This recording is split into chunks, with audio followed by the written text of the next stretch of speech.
Good morning, Santa Clarita, and welcome to the Dr. Pilecki Family Health Hour, AM 1220 KHTS, your hometown station.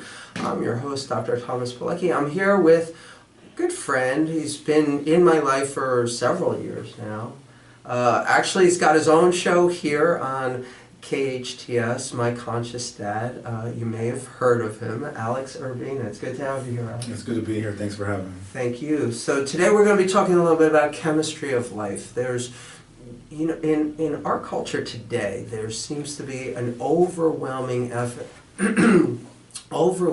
emphasis on how to live better through chemistry. And Alex, you have some experience with how that goes horribly wrong with your work with teens and drug problems, and the culmination of constantly being bombarded with the message of, if you're not feeling okay in some way, there's a chemical answer for that. And you were counseling children with their drug problems, teens and preteens, yes? Yeah, absolutely. So it's not necessarily, it's hard. It's hard enough to deal with the kinds of stresses that we deal with.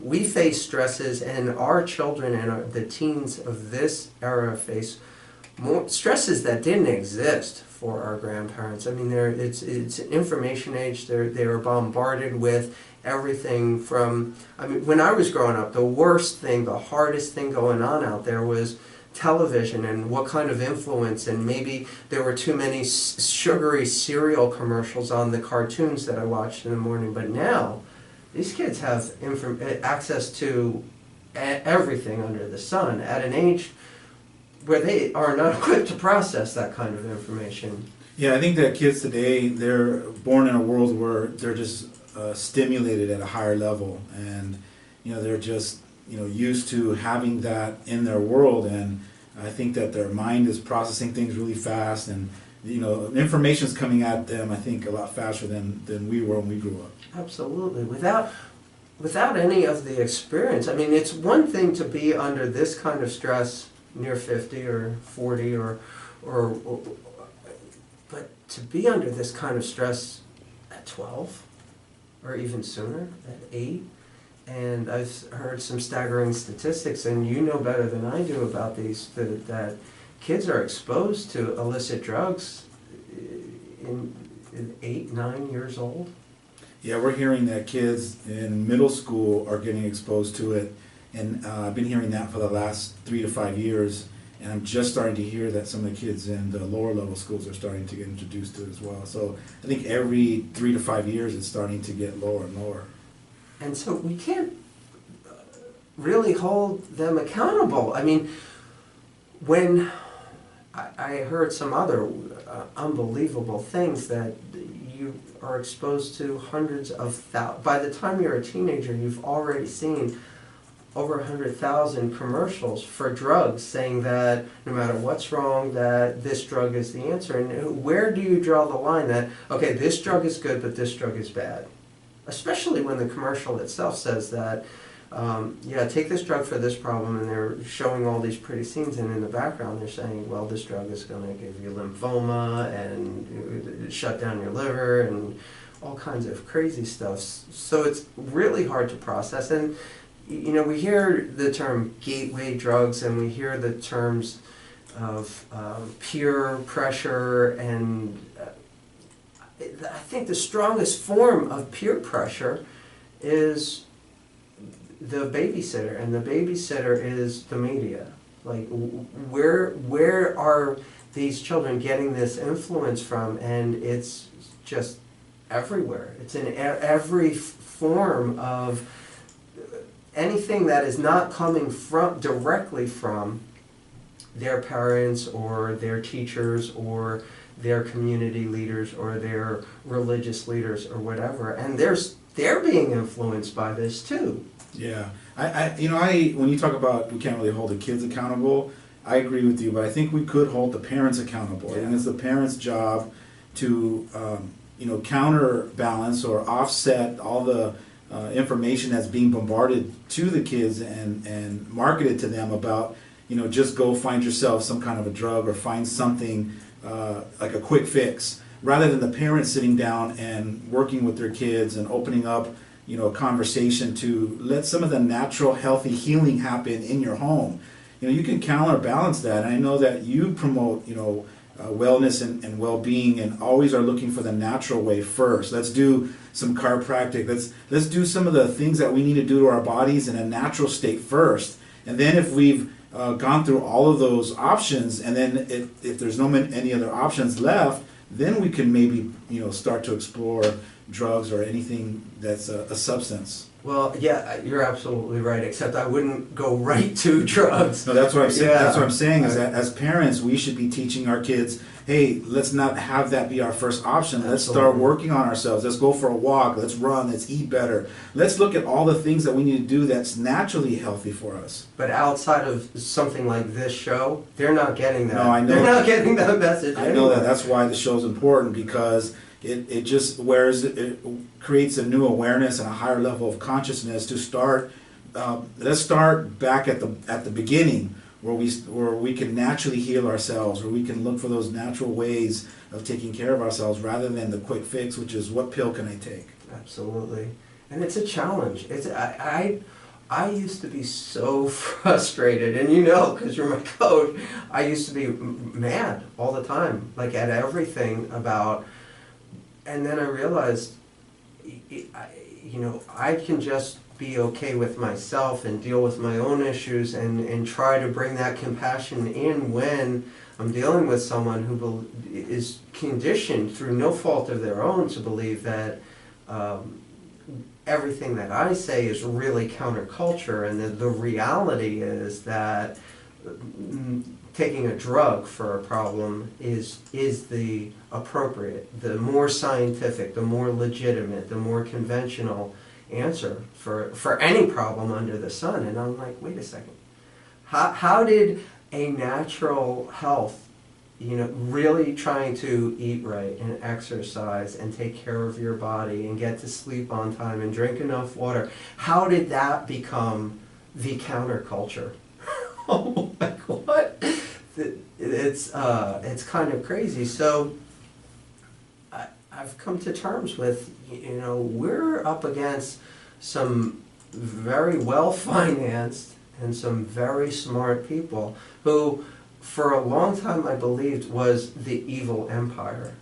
And I no longer even believe that anymore. It's just a matter of they are giving people exactly what they want, and that is a quick, easy answer that is immediate and essentially consequence-free, or at least that's how they're selling it. But if you read between the lines, nothing they say is really consequence-free. I mean, they tell you right up front that, hey, there are some consequences. But they frame it in such a way that you believe that, it's okay. It wouldn't be on TV 100 times a day. It wouldn't be recommended by my doctor if it were really dangerous in the first place. And we're seeing that it really is dangerous. I mean, something like painkillers. Doctors are now being convicted on murder charges for giving their patients painkillers. So there's the media, and there's the push behind this, give the people what they want at any cost, and then there's the accountability, which is starting to come into play. And the interesting thing is that it's not binary. It's not this or that. It's that there are a lot of options out there. They just don't get any attention. Like, unfortunately, we're corralled. We believe that, well, we have the choice of the Democrat or the Republican. Wait, and we have to make a choice. But I don't like either of them. I mean, seriously, I don't like either of them. So, well, you have to choose one. And I'm like, wait, okay, so... And sometimes the best choice is none of the above. If you're forced into that there is not a good answer here, then it's like, well, then no. The answer is no. So, but in healthcare, we are believed that the real the legitimate answer is, well, ask your doctor if this is right for you. And unfortunately, he's under the same influence that everybody else is. In fact, he is more heavily influenced than anybody else, with the overwhelming majority of his information coming from the manufacturer of a specific product. Not what he learned in school, not what his experience, or her, I'm sorry, that's not right. What their experience, what their education or their experience is, but it's really what has the best profit margin for a particular product that is being really heavily pushed at any given time. So what, I really respect doctors like Dr. Dorio, who's a regular guest on his show, who does occasionally, step outside of that and say, wait a second, this is not science, this is not in my patient's best interest, and he catches a lot of flack for it. So I respect that incredibly, and there are a couple doctors out there who occasionally stick their necks out and say, no, this isn't right, and they're persecuted heavily. I mean, Dr. Oz was like in hot water because he came out against some things, and so the bottom line is there is not this or that. And I believe that the best answer is, okay, here's a perfect framework for this. The biggest drop in cancer happened over the past 20 years. Is it some new form of chemotherapy? Is it some new early detection system? Not at all. The biggest drop in cancer and all throughout all history occurred in the past 20 years, and it's directly in a direct correlation to the Truth Campaign. That those little commercials that come out that are kind of hip, kind of trendy, and they are actually showing you how bad cigarette smoking really is. That is accountable for the biggest drop in any form of cancer ever. It wasn't some chemotherapy that they get $100,000 a shot for, or some invasive diagnostic procedure, or some new surgical procedure, or any of that. The biggest drop in the war against cancer that's been going on for, 50 years now, give or take. The biggest change is an education campaign on avoiding the risk in the first place. Isn't that amazing? Crazy, huh? So why does all of the attention, all of the research money, all of the funding, all of the backdoor government deals go into treating the problem in its end stages instead of avoiding it altogether? From my opinion, I think someone's getting rich. Yeah, a select few people are getting rich. Yeah. Because It's believe it or not, the doctors that are on the front line that are bearing the brunt of this, that actually have to make the tough calls, and sometimes very unpopular calls, but most of them just have learned through getting beaten down that I'm just going to go with the system, I'm going to go with the flow, because I didn't spend 12 years in school and go $500,000 in debt and dedicate my whole life and every fiber of my existence to lose it all because I'm having a conflict of conscience. They're just going to go with it, because if you go with it and someone dies, you're protected by the system. But if you say, no, this isn't in your best interest, and that person dies, you're totally exposed. That's kind of a crazy situation for doctors to have to face. They're constantly being forced to do things that they don't believe in, they don't think is the right thing to do, but they have to if they want to stay in business. So that's a little bit of a mess. So back to the, is it right for you? Ask your doctor if it's right for you. It's not a yes or no answer. It's, well, there are some risks involved if you proceed with this path, and then there are some risks involved if you don't proceed with this path. And here's, column C, none of the above. Here's what your life would look like if you get to sleep on time, if you sweat for 20 minutes a day, if you drink more water every day, if you take some natural supplements that are going to not just treat the symptom that you're looking for, but the symptom isn't the problem in the first place. It's just what brought you in the door. That's the alarm going off. Instead of just taking the batteries out of the smoke detector, let's find where the smoke is, where the fire is. Let's deal with that. Let's turn that system around for you. And that's what is now being come to known as functional medicine.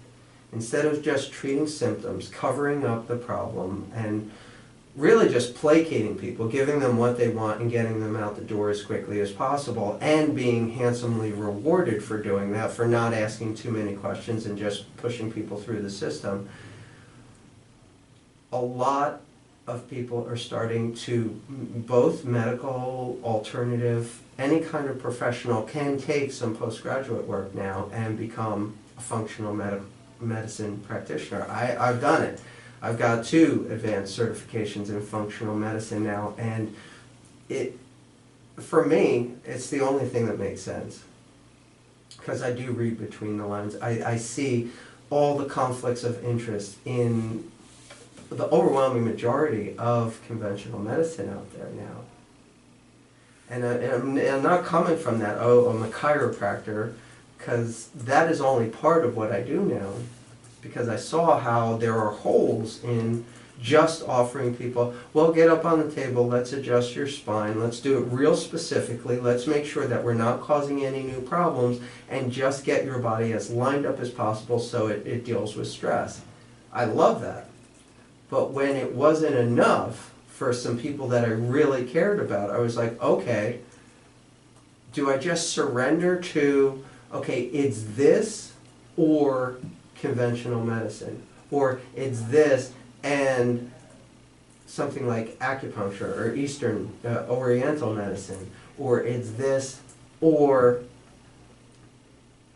whatever, because we were in the field of whatever for about 2 years of hell with my wife when she came down with a really serious hormonal imbalance that was 20 years too early, and it almost destroyed us.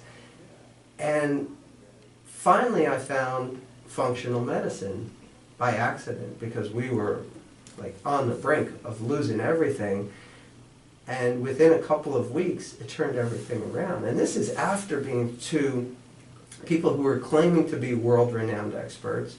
And I got to tell you, my opinion on these specialists that people swear by, that, oh, I'm seeing a world-renowned specialist down at UCLA or this or that or whatever, and it's $10,000 for their protocol. My only question is, well, okay, that's great. How's that working for you? Because I went through it, and it didn't do it. Didn't even come close to addressing the issues for us. So I'm really not a big fan of the specialists. All I know is they get to charge a hell of a lot more for their services, and I don't see the ultimate results. But people are, again, conditioned to believe that if I've got a problem, I want the world-renowned specialist on this, and I'm willing to pay for it. But maybe that's not the best answer. Maybe the best answer is getting to the root. Not just dealing with the crisis, but actually getting to the bottom line. What do you need to do in your life to get stabilized? And in the interim of that, there are some answers that are more like the, okay, let's take the edge off for the time being as we work through really correcting the problem.